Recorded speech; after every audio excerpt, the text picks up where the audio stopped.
Hujan deras yang disertai angin kencang menghantam kawasan Kecamatan Biru-Biru, Kabupaten Deli Serdang, Senin tanggal 28 Juli 2020 sekira pukul 16 waktu Indonesia Barat. Mengakibatkan atap rumah warga yang terbuat dari seng terbang melayang sejauh 40 meter serta membuat 2 orang pemilik rumah luka-luka dan dilarikan ke klinik terdekat. Keterangan yang dihimpun di lapangan menyebutkan, kejadian naas tersebut menimpa keluarga Syahrul 46 tahun warga Gang Adil Dusun 1 Desa Sidomulyo Kecamatan Biru-Biru.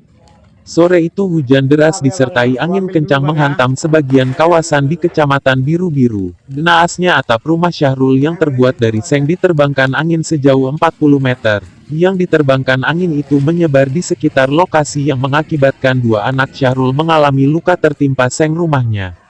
Adapun korban luka yakni Seli 18 tahun, dan Edo 12 tahun dan langsung dilarikan ke klinik untuk mendapat perawatan medis.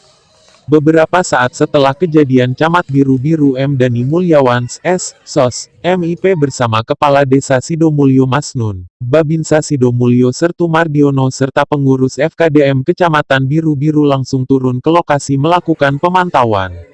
Camat beserta Kepala Desa juga memberikan bantuan kepada korban. Warga di tempat turut membantu untuk membersihkan dan mengangkat seng yang terbang dan aliran listrik sementara dimatikan oleh pihak PLN. Dari Deli Serdang Tim Metro News TV, Jasa Lubis mengabarkan.